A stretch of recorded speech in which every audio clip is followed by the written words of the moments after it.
দেশ বিদেশের ব্যবসা বাণিজ্য আর অর্থনীতির সব খবর নিয়ে আমন্ত্রণ ওয়ালটন স্মার্ট ফ্রিজ বিজনেস রিপোর্টে। বন্দরের পণ্য খালাসে দেরিজনিত জরিমানা মওকুফের দাবি ব্যবসায়ীদের, বিবেচনার আশ্বাস নৌ পরিবহন মন্ত্রীর। আন্দোলন আর কারফিউর প্রভাবে ক্ষতির মুখে ফল ব্যবসায়ীরা, গেল কয়েকদিনে ৮০ থেকে ৯০ কোটি টাকার লোকসান। সংকটে দেশের পর্যটন খাত, নেতিবাচক প্রভাব পড়েছে airlines, travel agent, tour operator সহ পর্যটন সংশ্লিষ্ট সব ব্যবসায়। এমন সব খবর নিয়ে আমাদের আজকের আয়োজন। ২৫০টিরও বেশি ডিজাইন অপশন নিয়ে ওয়ালটন স্মার্ট ফ্রিজ, বোঝে আপনার প্রয়োজন। পণ্য আমদানি ও রপ্তানিকারকদের বন্দর ও শিপিং ড্যামারেজ চার্জ মওকুফের দাবি জানিয়েছেন ব্যবসায়ীরা। তাদের দাবি, চলমান অস্থিরতার কারণে পণ্য খালাস করা সম্ভব হয়নি। ক্ষতিগ্রস্ত ব্যবসায়ীদের আবেদনের প্রেক্ষিতে জরিমানা মওকুফের বিষয়টি বিবেচনা করা হবে বলে জানিয়েছেন নৌ পরিবহন মন্ত্রী। নাজমুল সাদেকি সহায়তায় আরও জানাচ্ছেন রায়হান শোভন।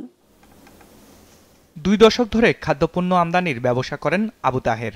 পৃথিবীর বিভিন্ন প্রান্ত থেকে বেবিকর্ন, সুইটকর্ন, চকলেট ও বিস্কুট সহ প্রায় ৪০০-এর অধিক পণ্য আমদানি করেন এই ব্যবসায়ী। ১০ দিন আগেও এই ব্যবসায়ীর ১ কোটি টাকা মূল্যের পণ্যের চালান এসে পৌঁছেছে চট্টগ্রাম বন্দরে।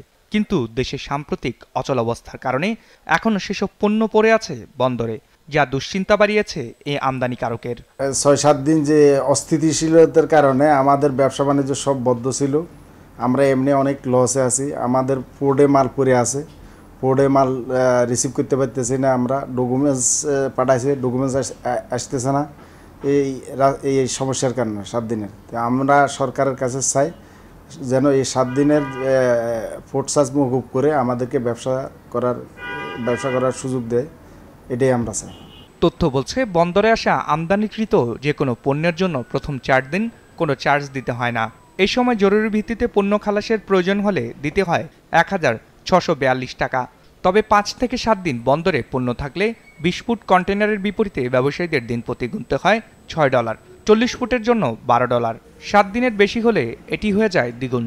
আর বন্দরে ১৩ দিনের বেশি পণ্য পড়ে থাকলে ৩ গুণেরও বেশি জরিমানা গুনতে হয় দৈনিক হারে।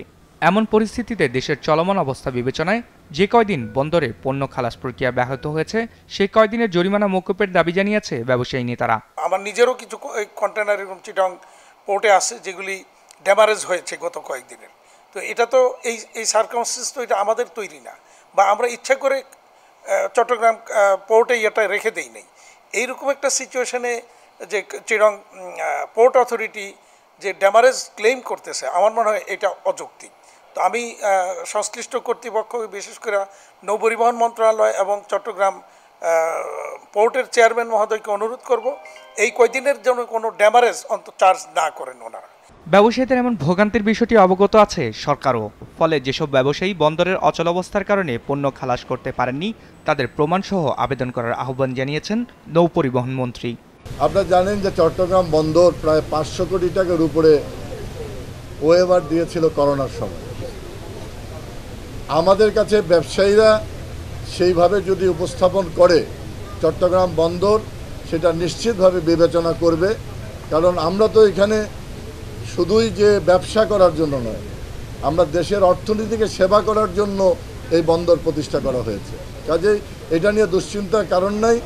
যদি এই ধরনের সঠিক তথ্য প্রমাণ নিয়ে আমাদের কাছে উপস্থাপন হয়, তার পাশে আমরা সবসময় দাঁড়াবো। জাতীয় রাজস্ব বোর্ডের পোর্ট টাইম রিলিজ নামের এক জরিপের তথ্য মতে চট্টগ্রাম বন্দর থেকে গড়ে পণ্য খালাসে সময় লাগে ১১ দিনের বেশি, যেখানে আন্তর্জাতিক মানদণ্ড অনুযায়ী পণ্য খালাসের সর্বোচ্চ সময়সীমা ১৬ ঘন্টা। বিজনেস রিপোর্ট, মাছরাঙা টেলিভিশন। গেল কয়েকদিনের আন্দোলন, কর্মসূচি আর কারফিউর প্রভাবে ক্ষতির মুখে পড়েছে ফল ব্যবসায়ীরা। সময়মতো ব্যবসা প্রতিষ্ঠান খুলতে না পারায় গেল কয়েকদিনে অন্তত ৮০ থেকে ৯০ কোটি টাকার ক্ষতি হয়েছে তাদের। পরিস্থিতি কিছুটা স্বাভাবিক হলেও আমদানি কমায় দেখা দিয়েছে সরবরাহ ঘাটতি। ফলে খুচরা আর পাইকারিতে বাড়ছে ফলের দাম। রঞ্জিবুল মিজানের রিপোর্ট। ২৩ বছর ধরে মিরপুর ৬ নং সেক্টরের কাঁচা বাজারে ফল বিক্রি করেন মোহাম্মদ আলাউদ্দিন। গেল কয়েকদিনের আন্দোলনের কারফিউয়ে সময় মতো দোকান খুলতে পারেননি তিনি। ফলে তার দোকানে থাকা ৫০,০০০ টাকা মূল্যের ফল নষ্ট হয়েছে এই সময়ে। ব্যবসা জীবনের এমন অভিজ্ঞতা এবারই প্রথম এই দোকানের। ৭-৮ দিন ধরে আমাদের ব্যবসা বাণিজ্য অবস্থা খুব খারাপ। বাড়ি থেকে মাল আনতে পারতেছি না। আর যদি কোথাও যা মাল আছে কিনি না, কেতা নাইকা, মনে করেন যে সবাই তো অর্থনীতি অবস্থা খুবই খারাপ। আমাদের বেচা বিক্রি নাইকা, প্রচুর মাল আমাদের নষ্ট হয়ে গেছে। শুধু আলাউদ্দিন নয়, একই অবস্থা শহরের প্রায় সব ফল বিক্রেতার। তাদের দেয়া তথ্য মতে গেল কয়েকদিনে সবচেয়ে বেশি প্রভাব পড়েছে আম বিক্রিতে। বিশেষ করে বাড়িফোর, ফজলি আর হাড়িভাঙ্গা আমের ভরা মৌসুমে বিক্রি নেমেছে তলানিতে। এর বাইরে বিক্রি কমেছে আপেল, আঙ্গুর আর আনারের মতো আমদানি করা বিদেশি ফলের। ব্যবসায়ীরা জানান, আন্দোলন আর কারফিউয়ে দিনে কয়েক ঘন্টার জন্য দোকান খোলার সুযোগ হলেও ক্রেতা না থাকায় এসব ফল বিক্রি করতে হয়েছে অর্ধেক দামে। আম তো কাঁচামাল, এটি থাকে না। আম কলা ফুচে গেছে একেবারে আমার 10-15 হাজার টাকা আনছি, বিক্রি করতে পারি না, দোকান বন্ধ। কেমন বিক্রি করবো? দৌড়াদৌড়ি, খালি দৌড়াদৌড়ি, অশান্তির ভিতরে ছিলাম। দোকানটা খুললে আবার আইতে দাওয়ান, আবার বন্ধ করতাম, আবার দাওয়ান বন্ধ, এই আর কি। বেশি কিনা তেমন একটা হয় না। রাজধানীর খুচরা বাজারের এই ফল আসে বাদামতলীর আড়তগুলো থেকে। সেখানেও গেল সপ্তাহে ক্রেতা না থাকায় অনেক ফল অবিকৃত রয়ে গেছে, যার অধিকাংশই নষ্ট হয়েছে। পাইকারি বিক্রেতাদের দাবি, ক্রেতা না থাকায় ফল নষ্ট হওয়ায় ক্ষতির মুখে পড়তে হয়েছে তাদের। পচা গেছে, স্টোরের মাল বিক্রি হয় নাই, জনগণ নিতে পারে নাই, ধরে যায় নাই, গাড়ি ঘোড়া জ্বলায় দেয়, নিতে পারে নাই। যেই দামে কিনে আনছি আমরা আমাদের লোসখান দিয়ে দিচ্ছি। ব্যবসায়ীদের দেয়া তথ্য মতে দেশে প্রায় 500-র অধিক আমদানিকারক আপেল, আঙ্গুরের মতো ফল আমদানি করে বিশ্বের বিভিন্ন দেশ থেকে। গেল কয়েকদিনের আন্দোলন, কারফিউয়ে বন্দরে আটকে পড়া এসব পণ্য খালাসে তাদের পড়তে হয়েছে জটিলতায়। এর বাইরে দেশের বিভিন্ন অঞ্চল থেকে 150-র অধিক আমের ট্রাক আসে বাদামতলীর আড়তগুলোতে। সেসব পণ্য আনা নেয় দ্বিগুণ ভাড়া গুনতে হয়েছে এ সময়। সবকিছু মিলে আমরা দেখেছি প্রায় আমাদের দেখা গেল যে 40-50 কোটি টাকার মতো আমাদের লসের সম্মুখীন হয়েছি, শুধু বিদেশি ফল যারা আমদানি করে তারা। এবং আমাদের দেশি ফল প্রতিদিন 100 থেকে 150 ট্রাক এখানে ফল আসে। এবং এই যে আমাদের যে ফলমূল পচে গেছে, এখানে কিন্তু প্রায় আমাদের 40-50 কোটি টাকার মতন এখানেও আমাদের ক্ষতি হয়েছে। সব কিছু মিলে আমাদের 80 থেকে 90 কোটি টাকার মতন আমাদের আমরা একটা করেছি, আন্দাজ করেছি যে আমাদের লস হবে। ব্যবসায়ীরা জানিয়েছেন, পরিস্থিতি স্বাভাবিক হতে শুরু করলেও ফল আমদানি কমায় দেখা দিয়েছে সরবরাহ ঘাটতি, যার প্রভাবে খুচরা আর পাইকারি বাজারে বাড়তে শুরু করেছে সব ধরনের ফলের দাম। রঞ্জিবুল মিজান, বিজনেস রিপোর্ট, মাছরাঙা টেলিভিশন। সংকটে দেশের পর্যটন ও পর্যটন সংশ্লিষ্ট এয়ারলাইন্স, ট্রাভেল এজেন্ট এবং ট্যুর অপারেটররা সংশ্লিষ্টরা বলছেন, জ্বালাও পোড়াও আন্দোলনের কারণে বিদেশি পর্যটক ও বিনিয়োগকারীরা প্রতিবেশী দেশগুলোতে চলে যাচ্ছেন। চলমান অস্থিরতায় দেশের যে ইমেজ সংকট তৈরি হয়েছে, তাতে এয়ারলাইন্স ব্যবসার নিয়ন্ত্রণ প্রতিযোগী দেশগুলোর হাতে চলে যেতে পারে বলেও শঙ্কা তাদের। নিয়াজ মোর্শেদের রিপোর্ট, ক্যামেরায় ছিলেন Mehedi Hasan Sohag. Best western plus রাজধানীর নিকুঞ্জ এলাকায় অভিজাত হোটেল। সাধারণত বাংলাদেশে আসা বিদেশি বিনিয়োগকারীরা এখানে অবস্থান করেন, ফলে বছর জুড়েই বিদেশি অতিথিদের আনাগোনায় মুখর থাকে হোটেলটি। কিন্তু এখন অতিথির সংখ্যা একেবারেই হাতে গোনা। একই অবস্থা এই গ্রুপের কক্সবাজারে অবস্থিত হোটেলেরও। বিদেশি অতিথি আসা তো দূরে থাক, বরং নিজ নিজ গন্তব্যে ফিরে যাচ্ছেন সবাই। শুধু বেস্ট ওয়েস্টার্নই নয়, একই অবস্থা দেশের চট্টগ্রাম, কক্সবাজার সহ সব পর্যটন গন্তব্যের। কোথাও নেই দেশি বা বিদেশি অতিথি। আমরা অলমোস্ট অ্যান্টিসিপেট করতেছিলাম আপনার 90%-এর উপর অকুপেন্সি, যেখানে আমরা এখন অ্যান্টিসিপেট করতেছি বিলো 20%। এবং এই সিচুয়েশন শুধু আমার একলা হোটেলের তা না, বাংলাদেশের হসপিটালিটি ইন্ডাস্ট্রির প্রত্যেকটা বিজনেস একইভাবে আমরা সাফারার। ভালো নেই দেশের পর্যটন সংশ্লিষ্ট ব্যবসা প্রতিষ্ঠানগুলো। চলমান অস্থিতিশীল পরিস্থিতিতে চরম অস্তিত্ব সংকটে পড়েছে উড়োজাহাজ সংস্থা, ট্যুর অপারেটর, ট্রাভেল এজেন্ট সহ সংশ্লিষ্টরা। নয়াপল্টনের ইয়ার ওভারসিজ লিমিটেড গত কয়েকদিনে জ্বালাও পোড়াও আন্দোলন, তারপর ইন্টারনেট বিচ্ছিন্ন থাকার কারণে এয়ারলাইন্সের টিকিট কাটা কিংবা ব্যাংক থেকে টাকা তোলা কোনোটাই করতে পারেনি। ফলে এই কদিন বিদেশে কর্মী পাঠাতে পারেনি। ট্রাভেল এজেন্টদের সংগঠন আটাবের প্রেসিডেন্ট জানান, চলমান পরিস্থিতির কারণে অস্তিত্ব সংকটে পড়েছেন তারা। অনেকগুলো এয়ারলাইন্স আছে যে আইটার মাধ্যমে, বিএসপির মাধ্যমে পেমেন্ট নেয়, সেইগুলো আমরা আইটাকে পেমেন্ট করি। তো এইটা আমাদের নেক্সট পেমেন্ট ডেট হচ্ছে 31 তারিখ। 31 তারিখে আমার মনে হয় না বাংলাদেশের কোনো ট্রাভেল এজেন্সি পেমেন্ট দিতে পারবে। সেক্ষেত্রে কিন্তু ট্রাভেল এজেন্সিগুলো পেমেন্ট ডিফল্টার হয়ে যাবে, তাদের ব্যবসাটা বন্ধ হয়ে যাবে। বিদেশিদের বাংলাদেশ ঘুরিয়ে দেখায় দেশীয় ট্যুর অপারেটররা। তারা বলছেন, যেসব বিদেশি এই শীত মৌসুমে বাংলাদেশে ঘোরার পরিকল্পনা করেছিলেন, তারা সেই পরিকল্পনা বাতিল করে পার্শ্ববর্তী দেশে চলে যাচ্ছেন। যে কোনো একটা ইমেজ সংকটের কারণে, যে কোনো রাজনৈতিক অস্থিরতা, যে কোনো প্রেক্ষাপটে একটা দেশের পর্যটন শিল্পে ধস নামতে পারে। আমার এক কলিগ উনি ইতিমধ্যে বলেছেন, অনেক ট্যুরই ক্যান্সেল হয়ে যাচ্ছে। বিদেশি পর্যটক বা ব্যবসায়ীরা দেশে আসেন উড়োজাহাজে। গত কয়েকদিন ইন্টারনেট না থাকায় এভিয়েশন খাত শুধু ক্ষতিগ্রস্ত হয়েছে তা না, এই ব্যবসা প্রতিবেশী দেশের দখলে চলে যাওয়ার আশঙ্কা দেখা দিয়েছে। বাজে একটা পরিস্থিতির মধ্যে ছিল, এটা যদি আরও কয়েকদিন কন্টিনিউ হতো আমি বলবো যে শুধুমাত্র এভিয়েশন ইন্ডাস্ট্রি না, টোটাল ইন্ডাস্ট্রি আসলে কলাপস হয়ে যাওয়ার একটা সম্ভাবনা ছিল। অনেকগুলো এয়ারলাইন্স কিন্তু অলরেডি বন্ধ হয়ে গেছে। আপনি ইন বিটুইন আপনি দেখেন জিএমজি এয়ারলাইন্স ছিল, ইউনাইটেড এয়ারওয়েজ ছিল, রেজেন্ট এয়ারওয়েজ ছিল। আমরা আসলে কোনোভাবেই চাই না যে কারো ভুল সিদ্ধান্তে কিংবা দেশের কোনো অরাজক কোনো পরিস্থিতির কারণে আসলে এই ইন্ডাস্ট্রিটা ক্ষতিগ্রস্ত হয়ে যায়। এসব খাতে সংশ্লিষ্টরা দেশে বিদেশি বিনিয়োগ কিংবা পর্যটন শিল্পের উন্নয়নে দেশে স্থিতিশীল অবস্থা দেখতে চান। রিলেভেন্ট চেইন যে বিজনেসগুলো আছে প্রত্যেকটা বিজনেস সাফার করছে। পর্যটনকে সকল ধরনের রাজনৈতিক অস্থিরতা থেকে বাইরে রাখতে হবে।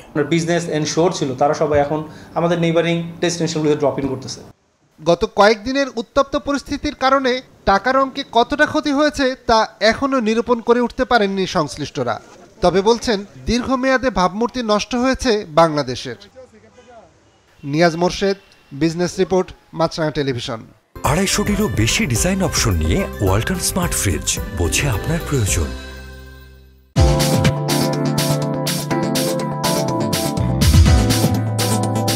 ইতিবাচক ধারায় শেষ হয়েছে ঢাকা স্টক এক্সচেঞ্জে সপ্তাহের শেষ কার্যদিবসের লেনদেন। সার্বিক সূচক ডিএসসি এক্স 62 পয়েন্ট বেড়ে দাঁড়িয়েছে 5413-তে। বেচাকেনা হয়েছে 497 কোটি টাকার। লেনদেনে অংশ নেওয়া প্রতিষ্ঠানগুলোর মধ্যে দর বেড়েছে 286টির, কমেছে 66টির, আর অপরিবর্তিত আছে 40টির দর। নিরবচ্ছিন্ন ইন্টারনেট সেবা না পাওয়ায় আমদানি রপ্তানি কার্যক্রমে এখনও গতিশীলতা আসেনি বেনাপোল সহ দেশের বিভিন্ন স্থলবন্দরে।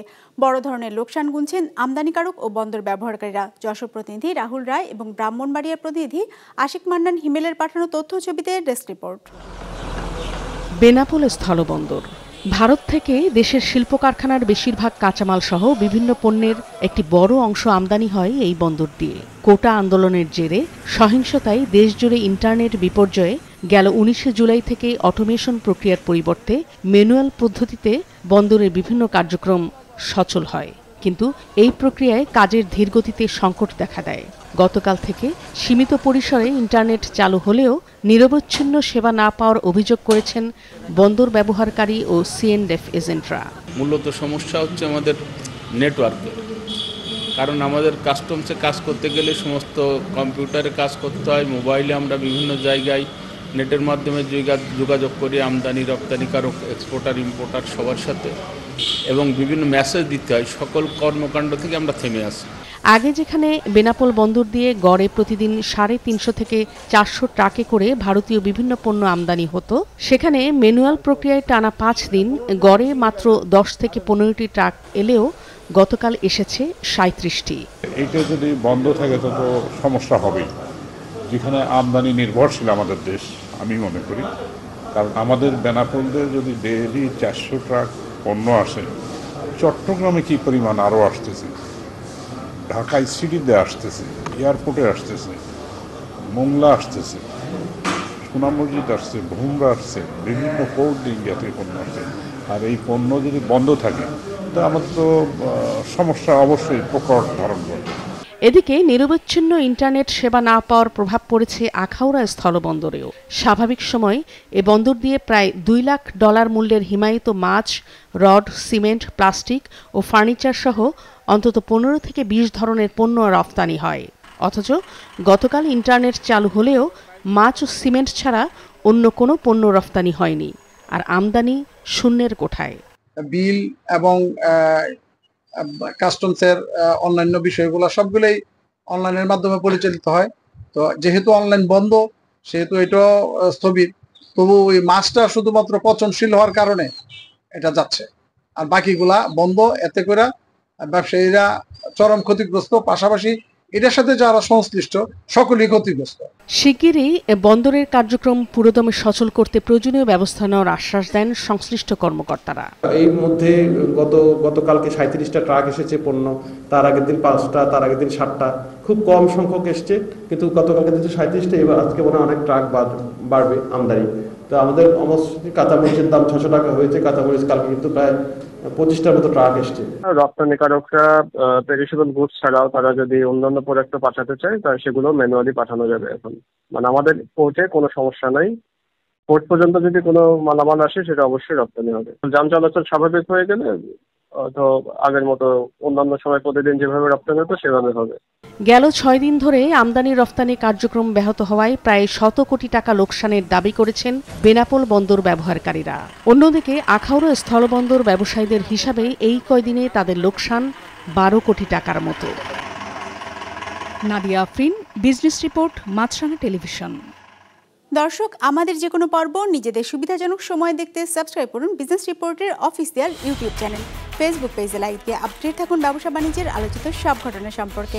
আর আপনাদের মতামত জানান কমেন্টস অথবা ইনবক্সে। আজ এটুকুই, বিদায় নিচ্ছি, ভালো থাকবেন।